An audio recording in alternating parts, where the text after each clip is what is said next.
Siya ay nabigyan ng kakaibang kakayahan na higit pa sa isang ordinaryong tao. Isang supernatural na hindi maipaliwanag ni Numan, kaya sama-sama nating tuklasin ang hiwaga sa pinagmulan nito. Nagsisimula ang palabas sa isang ambulansya na humaharurot sa kalye, sinusubukang iligtas ang buhay ng isang binata na nagtangkang lumipad. Ngunit sa oras na makarating siya sa ospital, huli na ang lahat at namatay siya. Ang mga doktor ay naguguluhan. Bakit gagawa ng ganoon ang isang bata at malusog?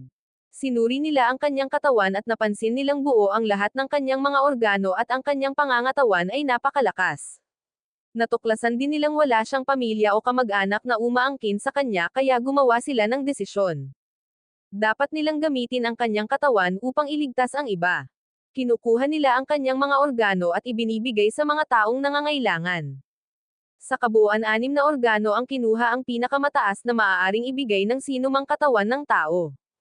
Ang mga operasyon ay ginanap at ang koponan ay naiwang pagod na nagtataka pa rin kung paanong ang kanyang katawan ay napakatigas. Napakalakas ng pangangatawan ng lalaki kaya nabasag ang mga scalpel sa operasyon. Biglang lumabas sa operating room ang isang nurse na sumisigaw sa takot. Ang koponan ay nagmamadaling bumalik upang mahanap ang silid sa kaguluhan. Ang katawan ng lalaki ay sumangga sa ilalim ng hospital sheet at ang isang tato sa kanyang braso ay nawawala. Lahat ay kinilabutan sa kanilang nakikita. Kumbinsido sila na nakasaksi lang sila ng isang multo at tumakas sa silid sa takot. Pagkalipas ng 1 linggo, nakilala namin ang isang magandang babae na nagngangalang Minso na nagpapagaling sa ospital kasama ang kanyang ama sa kanyang tabi. Nalaman namin na natanggap niya ang puso ng misteryosong binata. Laking gulat ng doktor na wala siyang nararamdamang sakit. Karaniwan pagkatapos ng isang transplant sa puso, ang katawan ay dapat mag-react o makaramdam ng kaunting sakit mula sa pagtanggi, ngunit sinabi niya na nakakaramdam siya ng kamangha-manghang mas mahusay kaysa dati. Nang walang sintomas o alalahanin, pinalabas siya ng doktor.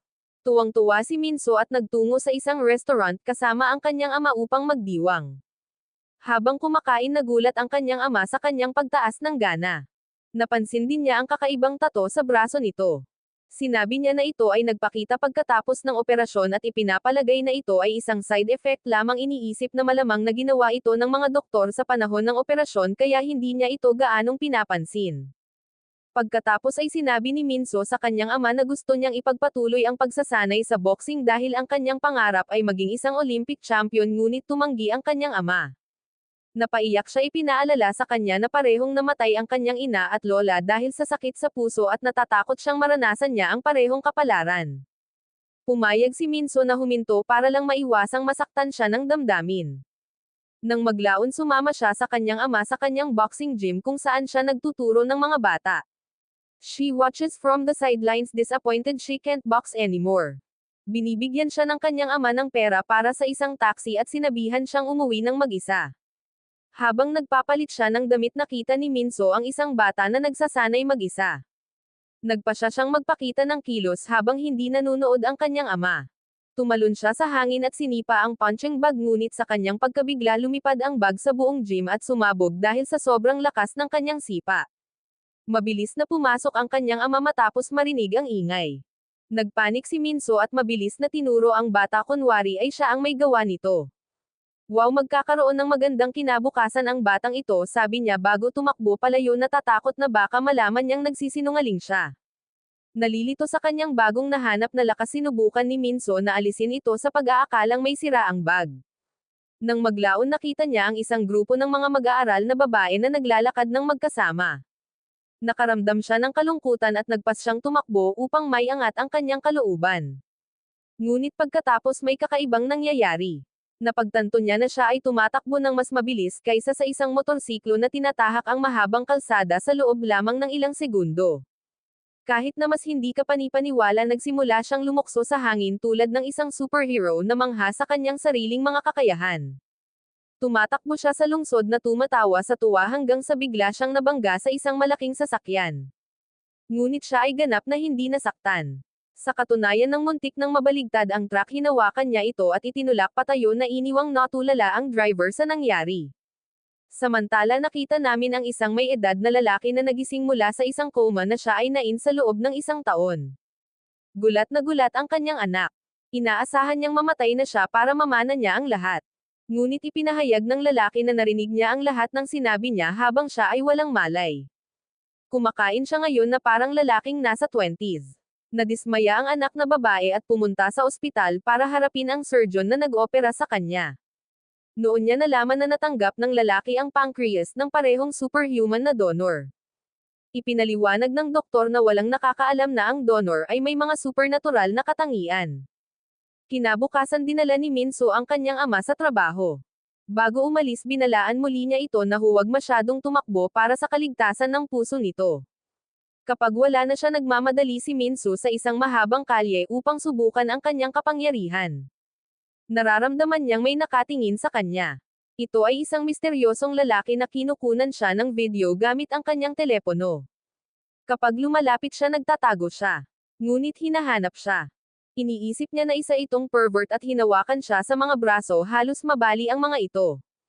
Ngunit pagkatapos ay nakita niya na mayroon itong parehong tato sa kanyang braso bilang sa kanya. Nabigla siya bumitaw siya. Nag-uusap sila at nakiusap siya na huwag sabihin sa kanyang ama. Nagtatanong siya tungkol sa kanyang kapangyarihan. Ipinaliwanag niya na natanggap niya ang mga baga ng superhuman at ngayon ay maaari na niyang kontrolin ang hangin. Upang patunayan ito huminga siya ng malalim at bumuga sa kalye na nagdulot ng napakalaking bug zone ng hangin na halos sumisira sa lahat ng nasa malapit. Nagulat si Minso. Sinabi sa kanya ng lalaki na may 4 pang katulad nila dahil 6 na organo ang naibigay. Ikaw at ako ay 2. Ibig sabihin 4 pa ang nasa labas sabi niya. Hiniling niya sa kanya na tulungan siyang mahanap ang iba at bumuo ng isang koponan. Samantala nakasalubong namin ang isang gwapong binata na kumpiyansa na naglalakad sa mga lansangan. Binigyan siya ng mga mata ng superhuman. Ngayon ay nakakakita na siya ng enerhiya mga sistema ng pag-hack at pagkuha ng anumang impormasyong gusto niya mas mahusay kaysa sa sinumang elite na hacker. Sa isang snap lang ng kanyang mga daliri na a-access na niya ang kahit ano. Ginagamit niya ang kanyang kapangyarihan para yumaman magsusugal at manalo sa bawat taya bumili ng mamahaling damit at mabuhay ang kanyang pangarap na buhay.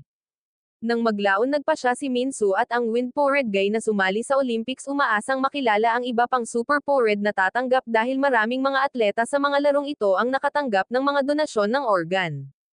Si Minso ay madaling nanalo sa sprint at nakakuha ng unang lugar. Masiglang naghiyawan ang mga tao. Habang nagpapahinga sila at pinagmamasdan ang ibang mga kakompetensya isang mabait na babae ang lumapit sa kanila nag-aalok ng libreng juice. Sinabi niya na nagkaroon siya ng kidney transplant. Naghihinala ang lalaki na maaaring isa siyang superhuman. Tiningnan niya ang mga braso nito kung may mga tato ngunit wala siyang nakita kaya nagsimula silang maglakad palayo. Ngunit pagkatapos yumuko ang babae at nakita niya ang isang tato sa kanyang likod. Napagtanto nilang isa siya sa kanila. Umupo sila at nakikipag-usap sa kanya ngunit wala siyang alam tungkol sa kanyang kapangyarihan. Ipinakita muli ng lalaki ang kanyang mga kakayahan tinatangay ng hininga ang mga upuan at mesa. Natigilan ang babae. Tinanong siya ni Minso kung may napansin siyang anumang pagbabago pagkatapos ng kanyang operasyon. Saglit na nag-isip ang babae at sinabing ang aking balat ay naging walang kapintasan at ngayon ang lahat ay natulala sa aking kagandahan. Nakaramdam ng pagkadismaya si Minso. Sigurado siyang may superpower siya pero hindi pa rin niya alam kung ano iyon. Habang nakaupo sila biglang sumingit ang gwapong lalaki. Sa isang pitik ng kanyang kamay pinatay niya ang mga ilaw at nagpatugtog ng musika. Gamit ang kanyang kapangyarihan nahak niya ang lahat ng kanilang mga telepono at nagsimulang magbunyag ng personal na impormasyon na hindi dapat malaman ng iba. Halimbawa sabi niya hindi pinalampas ni Minso ang isang video mula sa channel na Flash Recaps at kahit na ang notification bell ng mabait na babae ay naka-on na malinaw na nagpapakitang fan din siya. Nang malapit na niyang ilantad ang sekreto ng misteryosong lalaki na sinasabing siya ay isang taksil na hindi sumusunod sa channel pinutol siya ni Minso at pinakiusapan siyang tumigil. Nangako ang lalaki na mag-subscribe at mag-like kaagad. Ang mabait na babae ay pumalakpak para sa kanya at hiniling sa kanya na maging pinuno nila ngunit ang misteryosong lalaki ay nagseselos. Siya ay tumanggi at nagtanong bakit siya ang dapat na maging pinuno. Mas bata siya sa akin at nagpapakitang gilas lang. Nagpapanggap siyang may mahalagang trabaho at sinubukang umalis. Sarkastikong tanong ni Minso trabaho. 2 araw ka nang umaaligid sa akin na walang ginagawa. Anong trabaho? With pride he reveals that he's a writer of superhero stories and novels pero pinagtatawanan siya ng lahat dahil hindi siya sikat. Dahil sa kahihiyan ginamit niya ang kanyang kapangyarihan tinatangay ang ilang mga doktor sa malapit at bumagyo sa pag-aakalang magsusumamo sila sa kanya na bumalik. Ngunit walang ginagawa. Pasimpleng sigaw ni Minso bayaran mo man lang ang pagkain. Pagkatapos ay lumipat tayo sa matanda super-powered na lalaki na naniniwalang siya ang pinili ng Diyos para baguhin ang mundo at maging isang superhero. Kapansin-pansing bumangon siya mula sa ilalim ng lupa habang nakaupo sa isang trono umaagos ang karisma. Ang kanyang anak na babae ay pumasok kasama ang isang negosyante na gustong gumawa ng isang proyekto kasama ang kanyang ama upang kumita ng milyon-milyon. Iniwan niya silang mag-isa upang mag-usap ngunit sinimulan ng negosyanteng tuyain ang matanda na tinawag siyang baliw. Nakaupo pa nga siya sa trono na ikinagalit ng matanda. Isinusumpa niya ito tinatawag siyang inutil. Sinubukan siyang suntukin ng negosyante sa pag-aakalang siya ay mahina ngunit hinawakan siya ng matanda sa leeg at nagsimulang manghina ang lalaki na para bang nauubos ang kanyang puwersa sa buhay. Kasabay nito ang matanda ay nagsisimulang magmukhang mas bata at mas masigla. Napagtanto niya na ang kanyang superpower ay sumisipsip ng enerhiya ng buhay ng mga tao. Upang kumpirmahin ipinatong niya ang kanyang kamay sa isang puno. Ito ay nalalanta at namamatay kaagad. Tumawa siya alam niyang mas lumakas siya. Kinilabutan ang kanyang anak sa kanyang nakikita. Pumunta siya sa ospital at hinihingi ang katotohanan mula sa doktor tungkol sa orihinal na superhuman na donor. Inihayag ng doktor na 6 na organo ang inilipat sa 6 na magkakaibang tao kabilang ang kanyang ama. Ngayon ay alam na niya na ang lahat ng mga tatanggap ay dapat na nagkaroon ng kapangyarihan at inutusan niya ang kanyang katulong na subaybayan sila para makawin niya ang kanilang mga organo at magamit ang kanilang mga kapangyarihan para sa kanyang sariling mga layunin. Samantala sa kanyang pabrika isang manggagawa ang nasugatan ng husto. Ang isa pang manggagawa ay nagmamadaling tumawag ng ambulansya ngunit ang kanilang manager na may parehong tato ay nagpakita at ipinatong ang kanyang kamay sa nasugatan na lalaki. Pinagaling siya agad. Nalaman nating natanggap niya ang atay ng superhuman at ang kanyang kapangyarihan ay nagpapagaling. Ngunit ang pagpapagaling ay nagpapagod sa kanya at para gumaling kailangan niyang uminom ng tubig. Mas maraming tao ang kanyang pinagaling mas maraming tubig ang kailangan niya. Lumunok siya ng mga bote para lang bumalik sa normal. Kinabukasan pinaglalaroan ni Minso at ng misteryosong lalaki ang kanilang kapangyarihan. Bigla siyang bumahing at hindi sinasadyang nasabog siya sa malayo. Takot na takot akala niya patay na siya ngunit mabilis itong bumalik hindi nasaktan nagbibiro madali sa pagbahing iyon ay matindi. Umupo sila at nag-uusap. Nagtatanong siya tungkol sa kanyang buhay at ibinahagi niya na dahil sa kanyang karamdaman hindi siya nakapagtapos ng pag-aaral at palaging nakadarama ng kalungkutan. Kaya naman gusto niyang magtipon ng pangkat ng mga taong katulad niya. The mysterious guy is moved but warns her hindi lahat tayo magaling. May mga taong nagiging masama kapag nakakuha sila ng kapangyarihan. Yung gwapo. Baka isa siya sa kanila. Huwag kang magtiwala sa kanya. Minso assures him I'll protect you as all. Inabot niya ang kamay niya para makipagkamay ngunit halos mabali ng lakas niya ang braso nito.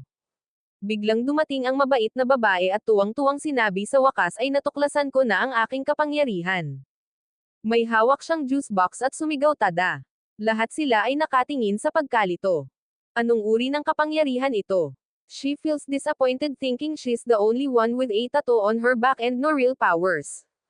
Inaalo siya ni Minso at sinabing baka ito ay magbubunyag sa paglipas ng panahon. Biglang nagpadala ng mensahe ang gwapong lalaki kay Minso na nagsasabing nasa panganib siya at nangangailangan ng tulong. Nalaman namin na nahuli siya ng isang leader ng gang na nadidismaya na sa tuwing papasok ang gwapong lalaki sa kanyang sag-alan mananalo siya ng lahat ng pera. Galit na galit kinidnap siya.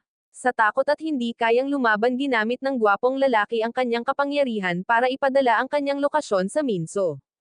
Maya-maya lang ay sumulpat ang misteryosong lalaki at kinikilig ang gwapo hanggang sa nalaman niyang dumating lang ang lalaki dahil natatae ito at sumugod sa banyo. Sa wakas dumating na si Minso. Hiniling niya sa gang na palayain ang gwapong lalaki at binalaan silang nagsanay siya sa martial arts ngunit kinukutsa siya ng pinuno ng gang. Habang papalabas ng banyo ang misteryosong lalaki handang umalis pinigilan siya ni Minso. Kumuha siya ng dayami sa mabait na babae inilagay ito sa kanyang ilong at sinabihan siyang bumahing. Kapag ginawa niya ang pagbahin ay pinaalis ang mga miyembro ng gang.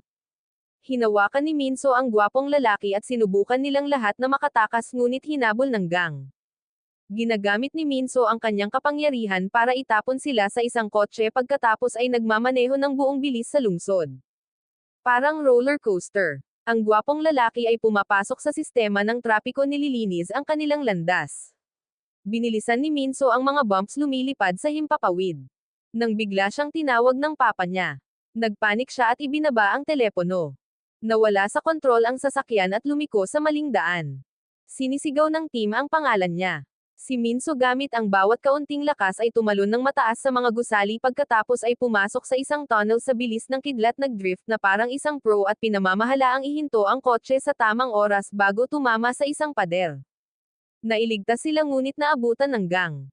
Ang misteryosong lalaki ay kumuha ng isang bote ng juice ginamit ito tulad ng isang granada at hinaypan ito patungo sa kanila na basag ang kanilang sasakyan at lumikha ng takip ng usok. Ang koponan ay tumakas sa isang gilid na eskinita ngunit ang daan sa unahan ay nakaharang. Hindi makapagpreno si Minso kaya bumangga sila sa isang restaurant. Umupo sila pagod at umorder ng 4 na pagkain para makapag-recharge. Sa labas galit ang misteryosong lalaki sa gwapo dahil ginamit niya ang kanyang kapangyarihan para magnakaw ng pera ngunit ang gwapong lalaki ay bumawi at inilantad ang kanyang sikreto. Nagnakaw ka ng mga kwento mula sa iba pang mga manunulat at ini-publish ang mga ito bilang iyong sarili. Kinukutya niya siya bilang isang kabiguan na sinasabi kung siya ang nasa kanyang posisyon tinapos na niya ang sarili niyang buhay ngayon. Na-trigger ang mabait na babae. Kapag binanggit niyang tapusin ang lahat sumisigaw siya may mga bagay na hindi mo lang sinasabi. Sinampal ng misteryosong lalaki ang gwapo sa galit. Ang gwapong lalaki ay nagalit nagpatawag ng kuryente at ang dalawa ay naghahanda sa pakikipaglaban. Lumapit si Minso para pigilan sila sinusubukang pakalmayan ang mga bagay-bagay. Isang team kami pakiusap niya. Ngunit ang misteryosong lalaki ay dumurog sa kanyang puso. Ang sabi niya hindi ka kabilang sa amin. Dahil lamang sa naawa ako sa iyo sa loob ng ilang araw ay hindi ka magiging pamilya. Itinulak niya ito palayo at naghahanda na salakayin ang gwapong lalaki ngunit hindi niya sinasadyang masabugan ang mabait na babae at natambo siya sa lupa. Napaiyak siya at sumigaw nakakaawa kapag katapos ay lumayo nagpas siyang umalis sa grupo ng buo. Nakalulungkot ang koponan ay naghiwalay ang lahat ay pumupunta sa kani-kanilang landas at si Minso ay naiwang nakatayong mag-isa umiiyak. Umuuwi siya nalulungkot ang puso dahil sa kaibuturan niya noon pa man ay naghahangad siya ng mga kaibigan. Pagdating niya nakita niya ang kanyang ama na naghihintay sa kanya. Galit siya at nag-aalala. Sinabi niya sa kanya na hinanap niya ang bawat ospital na naghahanap sa kanya at nagtanong kung ano ang ginagawa niya kasama ang kanyang mga kaibigan ng huli na. Pero napaiyak si Minso umiiyak wala akong kaibigan. Sinisisi niya ito sa palagiang pagkukulong sa kanya sa bahay at hinding-hindi siya pinayagang lumabas tulad ng ibang mga batang babae na kasing edad niya. Sumigaw siya na palagi siyang pinapasuot ng bracelet para subaybayan ang tibok ng puso niya at itinali siya na parang aso sa hola. Siya ay lumuluha ang kanyang mga salita ay malalim na nakakaapekto sa kanyang ama. Napagtanto niya na maaaring siya ay masyadong overprotective. Kinabukasan nakita namin ang anak na babae ng matanda na nanonood ng video ni Minso at ng kanyang mga kaibigan na tumakas mula sa gang. Napagtanto niya na superpowered sila at nagpas siyang hulihin sila. Inutusan niya ang doktor na maghanda para sa mga eksperimento upang kunin ang kanilang mga kapangyarihan. Samantala nakipagkita si Minso sa misteryosong lalaki at hiniling sa kanya na bumalik sa koponan upang mahuli nila ang masamang superhuman ngunit tumanggi siya. Sinabi niya na nagpasya siyang umalis sa lungsod at hindi na muling gagamitin ang kanyang kapangyarihan upang manatiling nakatago. Humingi siya ng tawad sa sinabi niya noong nakaraang gabi at ipinaliwanag niya hindi ako nagnanakaw ng mga kwento. Sinulat ko ang mga ito kasama ng isang kaibigan ngunit ipinagkanulo niya ako at ninakaw silang lahat. Nagpaalam na sila at umalis na siya. Bumalik si Minso sa natitirang bahagi ng koponan at sinabi sa kanila ang malungkot na balita. Ang misteryosong lalaki ay opisyal na umalis sa grupo. Kasabay nito isang pagsabog ang sumabog sa pabrika. Lahat ng manggagawa ay tumakas maliban sa isa na nakulong sa loob. Sinusubukan ng manggagamot na abutin siya ngunit hindi siya makalusot sa pagkawasak. Nakita ni Minso at ng koponan ang sakuna at nagmamadaling tumulong. Sinubukan ulit ni Minso na imemensahe ang misteryosong lalaki ngunit hindi siya tumugon. Nagpa siya silang umalis nang wala siya. Biglang isa pang pagsabog ang tumama ngunit ang mga bayani ay dumating sa tamang oras. Ginagamit ni Minso ang kanyang lakas upang basagin ang panlabas na pinto sa isang suntok. Nang masira na niya ang steel gate dumating ang gwapong lalaki at sinabing iwan mo ito sa akin. Pinitik niya ang kanyang mga daliri sinira ang sistema ng seguridad at binuksan ang gate. Ang manggagamot ay namangha na pagtatanto na ang lahat ng ito ay mga taong super-powered tulad niya. Ngunit napuno ng usok ang lugar na bubulag ang lahat. Then out of nowhere bumalik ang misteryosong lalaki. Tuwang-tuwa ang team na makita siya. Kumpiyansa siyang pumasok handang tumulong. Inaasahan nila na ililigtas niya ang nakulong na manggagawa ngunit lumakad siya pabalik na nagsasabing masyadong madilim. Wala akong makita. Sabi ng gwapo sundin mo ang utos ko. Gagabayan kita. Pero imbes na tulungan siya nakipag-away ang misteryosong lalaki sa kanya. Sa tingin mo kukuha ako ng utos sa iyo ngayon. Siya snaps. Sino ka sa tingin mo? For the first time ever nagwawala ang mabait na babae. Sumigaw siya ng napakalakas kaya tumahimik ang lahat at lahat sila ay sumusunod sa kanyang utos. Iginiit niya na magkatrabaho sila. Siya at ang misteryosong lalaki ay pumasok sa loob ginagabayan ng gwapong lalaki na nagsasabi sa kanila kung saan pupunta. Sa wakas naabot nila ang manggagawa at pinalabas siya bago gumuho ang lugar. Ngunit ang manggagawa ay walang malay. Nanganganib ang buhay niya. Ngayon na ang sandali ng manggagamot. Ipinatong niya ang kanyang kamay sa manggagawa at matagumpay itong napagaling. Napagtanto ng team isa rin siya sa kanila. Ngunit pagkatapos ng pagpapagaling ang manggagamot ay bumagsak dahil sa pagod. Kailangan niya ng tubig. Tumatakbo ang gwapong lalaki para kunin siya ngunit masyadong matagal. Ang mabait na babae nagpanik hinawakan ang kamay ng manggagamot habang umiiyak. Nagmakaawa siya sa misteryosong lalaki na tumulong at biglang nagningning ang kanyang tato. Naglilipat siya ng enerhiya mula sa misteryosong lalaki patungo sa manggagamot na binuhay siya. Natigilan ang lahat. Sa wakas ay naiintindihan nila ang kanyang kapangyarihan. Siya ang kanilang baterya. Ang link ng kanilang enerhiya. Siya ay nalulula sa kagalakan sa wakas ay natuklasan ang kanyang kakayahan. Binuhat nila ang nasadyep na manggagawa at sinubukang umalis bago pa mangyari ang isa pang pagsabog ngunit napagtanto nilang hindi pa lumalabas ang gwapong lalaki. Nakita namin siyang sinusubukang tumakas. Ngunit kapag nakakita siya ng mga cable ng kuryente nagyayelo siya. Isang alaala ang tumama sa kanya. Bata pa lang siya na kuryente siya. Nagtakbuhan ang mga kaibigan niya na iwan siya. Ang sandaling iyon ay nagbigay sa kanya ng phobia sa kuryente. Nasira ang kanyang mata at pagkatapos ng operasyon nakuha niya ang kanyang kapangyarihan. Pero ngayon nawawalan na siya ng kontrol. Takot na takot umiiyak hindi makagalaw. Ang koponan ay nag-aalala at nais na iligtas siya ngunit ang misteryosong tao ang naglalagay ng panganib sa kanyang buhay. Pumasok siya sa pabrika na puno ng usok binubuga ang usok hinanap ang gwapong lalaki at hinayla siya palabas bago siya malagutan ng hininga. Nakatakas sila kaagad bago tumama ang isa pang pagsabog.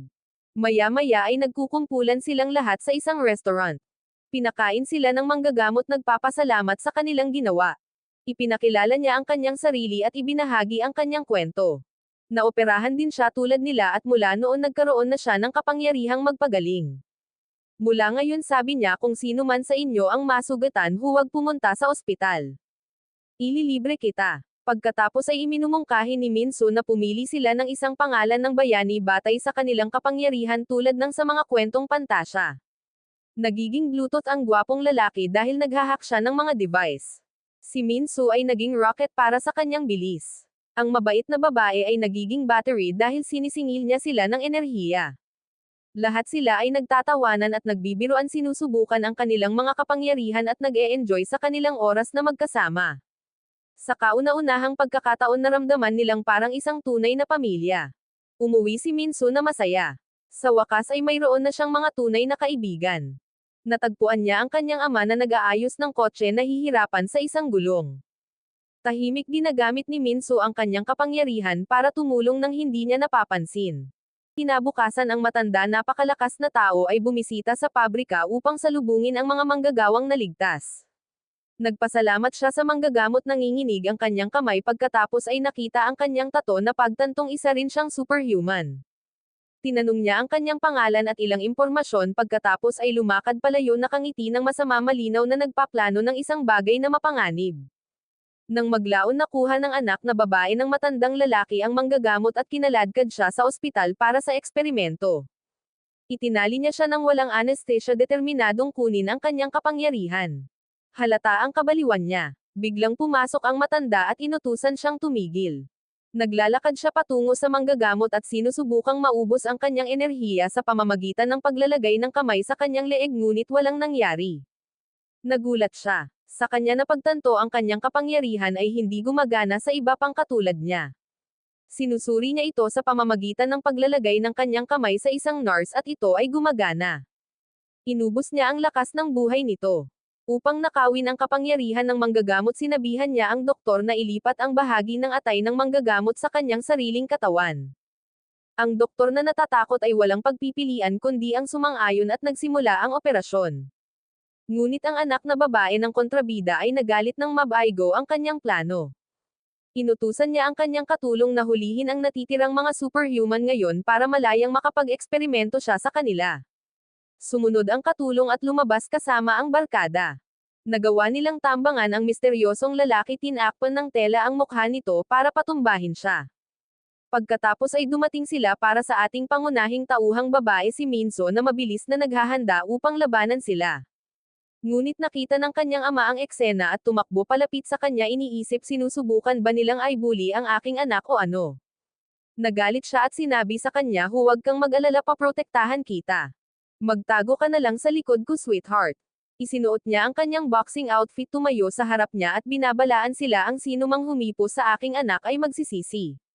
Sisirain ko mukha mo. Siya ay naninangil sa gang ngunit ang kanyang sapatos ay lumipad at siya ay natapilok at muntik nang mahulog na naging dahilan upang pagtawanan siya ng gang. Sinasamantala ni Minso ang pagkakataon na i-activate ang kanyang kapangyarihan, agad na natalo ang dalawa sa mga umaatake sa loob ng wala pang isang segundo, lahat ng hindi napapansin ng kanyang ama. Tumakbo siya pabalik sa pwesto bago siya lumingon. Ang kanyang ama na namangha sa eksena ay ipinapalagay na siya ang gumawa noon. Minso cheers him on, encouraging him to continue. Muli siyang naninangil at habang nasa harap siya lumaban si Minso mula sa likuran, isa-isang pinatumba ang mga kaaway. Isang mabigat na suntok ang ginawa niya na nagpapalipad sa isa, pagkatapos ay mabilis siyang bumalik sa kanyang pwesto at nagsabing, Miss Wandad, ipagpatuloy mo yan. Hanggang natakot sa kapangyarihan na nakikita nila ay umatras. Ang kanyang ama ay nalilito bakit sila natatakot sa kanyang cute na batang babae. Biglang umatake ulit ang barkada. Sinubukan silang pigilan ng kanyang ama ngunit tumalon si Minso sa kanyang harapan, itinulak sila palayo at nilalabanan silang lahat. Pinalipad niya sila sa himpapawid habang naniniwala pa rin ang kanyang ama na siya mismo ang gumagawa nito. Binuhat pa ni Minso ang kanyang ama, pinaikot siya sa hangin at tinalo ang buong grupo. Gamit ang bilis niya bumalik siya sa pwesto. Ang kanyang ama ay nagniningning sa pagmamalaki na nagsasabing, kita mo. Sabi sa'yo nakuha pa ng tatay mo. Kung may manggulo sa iyo sabihin mo lang. Pupunta ako sa 1 segundo. Matamis na ngumiti si Minso. Salamat tatay. Ikaw ang pinakamahusay. Hinahayaan niya itong tamasahin ang sandali nang hindi alam ang katotohanan. Samantala nakikita namin ang iba pa niyang superpowered na mga kaibigan na nakakulong sa isang nakatagong pasilidad sa ilalim ng lupa. Ang psycho-villainess ay nasa likod nito, sumisigaw sa doktor upang simulan ang mga eksperimento sa kanila. Sinabi niya sa kanya na ang kanyang ama ay hindi nakapakipakinabang, siya ay matanda na at naghihingalo. Ngunit ang doktor ay ngumisi at sinabing, matanda. Dapat makita mo siya ngayon. Sinabi niya sa kanya na tingnan ang kanyang sarili. Nang pumasok siya, laking gulat niya nang makitang bata, gwapo at malakas na muli ang kanyang ama. Natarante siya, hindi makapaniwala sa mga mata niya. Nagpa siya ang kontrabida na subukan ang kanyang bagong kapangyarihan, tumayo sa harap ng salamin, sinuntok ito at pinapanood ang sugat na agad na gumaling. Kinikilig siya. Nasa kanya na ngayon ang kapangyarihan ng manggagamot. Nangako siyang nakawin ang natitirang mga organo mula sa iba at maging pinakamakapangyarihang tao sa Earth. Ang kanyang anak na babae gayunpaman ay lihim na nagbabalak laban sa kanya. Ipinadala niya ang kanyang katulong at mga gwardya upang hulihin siya at mag-eksperimento sa kanya, ngunit nakikita ng kontrabida ito bilang isang perpektong pagkakataon upang subukan ang kanyang lakas. Sa isang suntok pinalipad niya ang isa sa kanila. Lahat ay natulala sa kanyang kapangyarihan at natakot. Sinubukan nilang tumakbo ngunit hinawakan niya silang lahat at hinampes sila sa lupa. Bumalik sa pasilidad nakakulong pa rin ang gwapong lalaki. Gusto niyang gamitin ang kanyang kapangyarihan ngunit itinali ng mga ito ang kanyang mga daliri. May plano siya. Tinanggal niya ang kanyang sapatos at ginamit ang kanyang mga daliri sa paa upang buksan ang pinto. Siya ay nagtagumpay at nagdiriwang. Ngunit sa sandaling iyon pumasok ang mga NARS at hinuli siya. Bago umalis mabilis niyang binuksan ang pinto para palayain ang iba pang mga superhuman at pinadalhan si Minso ng mensahe na humihiling sa kanya na iligtas sila. Nagulat si Minso. Nasa panganib silang lahat. Naghahanda siyang magmadaling lumabas ngunit nakita siya ng kanyang ama at sinabing matagal ko nang alam ang lahat sinta. Surprise twist hindi siya clueless. Niyakap niya ito ng mahigpit sa pag-aakalang mahina siya at inaapi. Nagiging emosyonal siya sinabing natuto siya ng boxing para ipagtanggol ang sarili niya at nangangako siya I'll always protect you. Sabihin mo lang kung sino ang nangbuli sa'yo. Napagtanto ni Minso na nabubuhay siya sa sarili niyang maliit na mundo at nagpa siya na gamitin iyon sa kanyang kalamangan. Nagsisinungaling siya at sinabing kinidnap ng mga bully ang mga kaibigan ko. Galit na galit ang kanyang ama, sasama ako sa'yo sabi niya. Tumalon sila sa kotse at nagmamadaling iligtas silang magkasama. Samantala naghahanda ang doktor na operahan ang gwapong lalaki na nagpaplanong eye transplant ang kanyang cornea sa kontrabida. Umiiyak at nagmamakaawa ang gwapo kunin mo ang buhay ko pero huwag mong kunin ang paningin ko. Pero walang nakikinig. Nagsisimula ang operasyon ngunit ang gwapong lalaki ay nagising sa kalagitnaan ng operasyon kaya't nakakakuha lamang sila ng isang cornea. Ang iba ay nananatiling hindi nagalaw. Ang kontrabida na kinikilig kahit isa ay nagsimulang gamitin ito kaagad.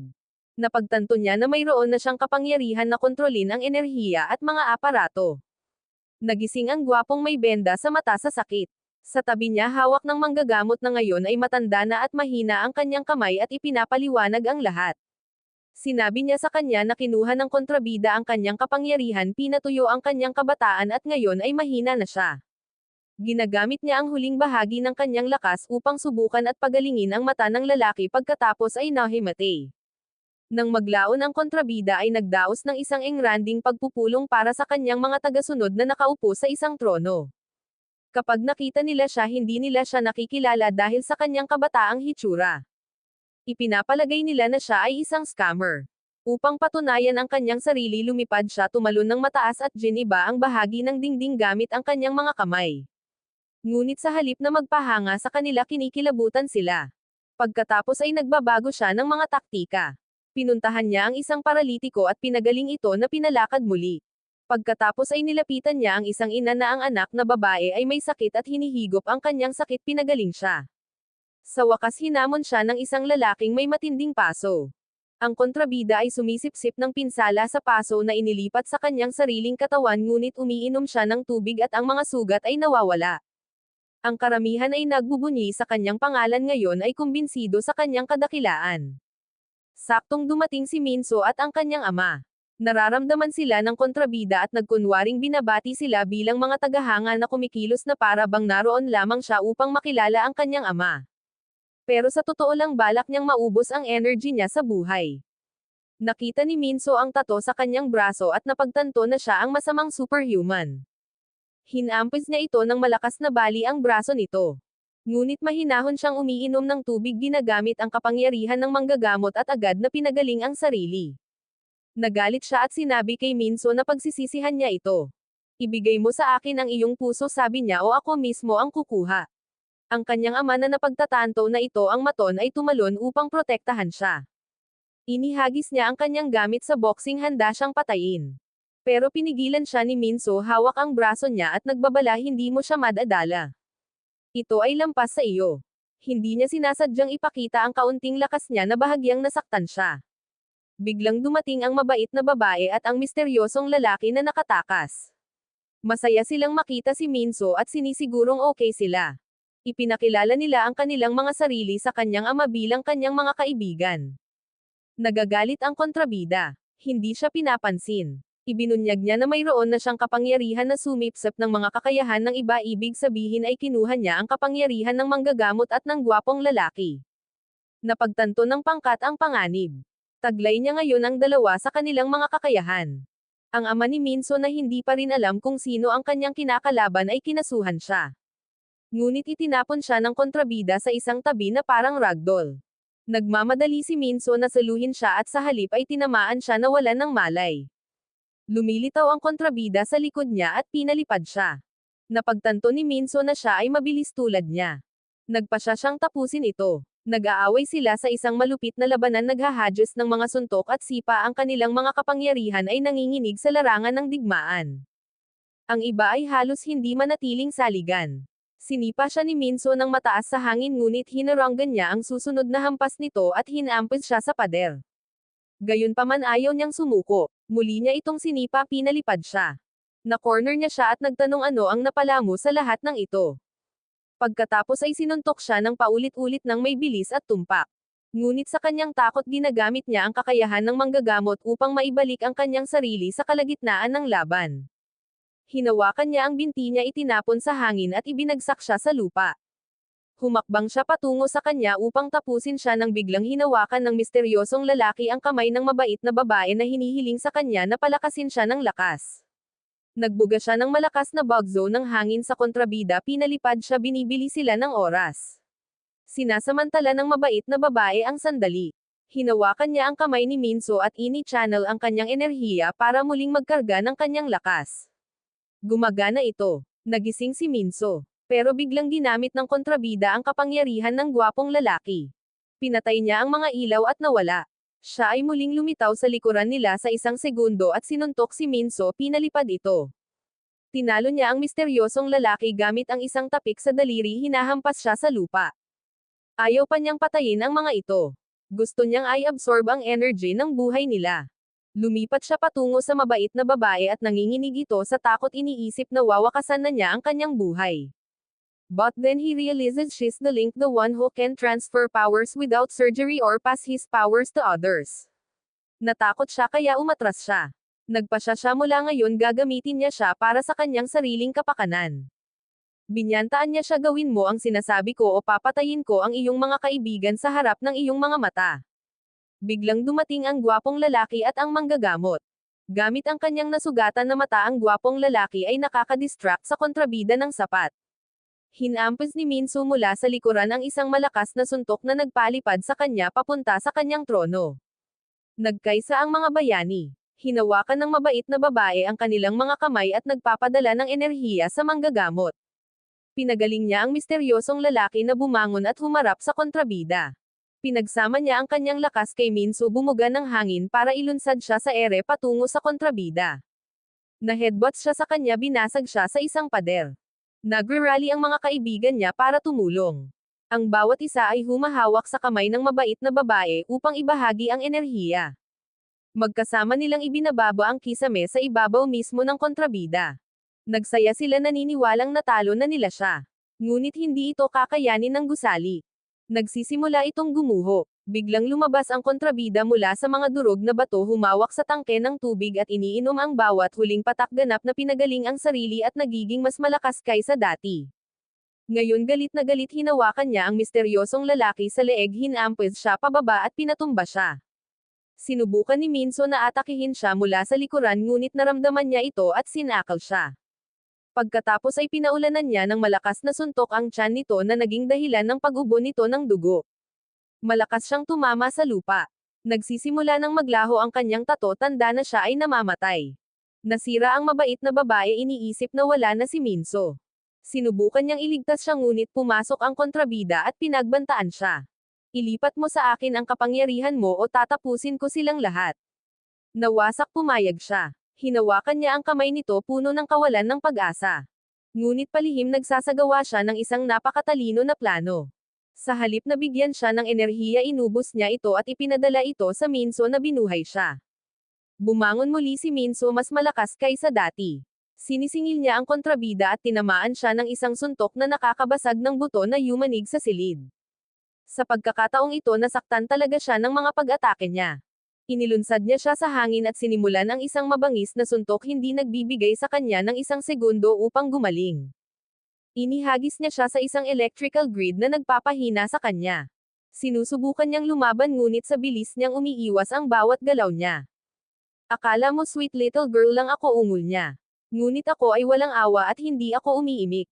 Isa pang malakas na suntok ang ginawa niya na nagpalipad muli sa kanya. Kumuha siya ng 2 bakal na pamalo at sinubukang hampasin siya. Natatawa siya. Masakit daw yun. Parang kilati. Hinawakan niya ang mga tungkod at binali ang mga ito na parang mga sanga. Gamit ang kanyang husay sa boxing at sobrang lakas nagpakawala siya ng mga suntok at sipa na tuluyang nasira siya. Nagyaya ang mga kaibigan niya. Mukhang natalo na siya nito sa wakas. Ngunit biglang yumanig ang lugar. Napagtanto nila na ang kuryente ay hindi matatag. May paparating na pagsabog. Ang gwapong lalaki takot sa kuryente nag-ipon ng lakas ng loob. Hinawakan niya ang mabait na babae at ang mga kamay ng manggagamot at sinisipsip ang enerhiya nito sa kanyang nasugatang mata. Sa wakas ay nalampasan niya ang kanyang takot, tumayo sa gitna ng electrical surge at sinisipsip ang lahat ng enerhiya, pinuputol ang kapangyarihan sa buong lungsod. Ngunit pagkatapos ibinabalik niya ang enerhiya. Isang nababagong anyo ng kapangyarihan ang dumadaloy ngayon sa kanya. Sa unang pagkakataon kinilala siya ng misteryosong lalaki na kipagkamay. Proud ako sa'yo. Matatapos na ang kanilang awayan. Ang mga bayani ay bumubuo ng isang bilog, magkahawak kamay at nagsimulang magpagaling ng mga sugat ng isa't isa. Ngunit biglang nagising ang kontrabida at hinawakan ang kanilang mga kamay. Sinusubukan niyang maubos ang kanilang enerhiya sa buhay. Malapit nang gumana hanggang sa sumigaw si Minsu, "Tatay, tulungan mo kami." Dumating ang kanyang ama na parang isang superhero, lumilipad na may sorpresang pag-atake na nagpapadala sa kontrabida na tumataas. Walang makapaniwala. May powers ba siya? Niyakap niya si Minsu, humihingi ng paumanhin sa hindi niya nagawang protektahan ng mas maaga. Muli niyang hinawakan ang mga kamay ng kanyang mga kasamahan sa koponan at nabawi ng lahat ang kanilang kapangyarihan. Sinisingil ng kanyang ama ang kontrabida ngunit nag-freeze kapag nakita siya nito. Ang kontrabida ay matanda na naman, mahina at walang kapangyarihan.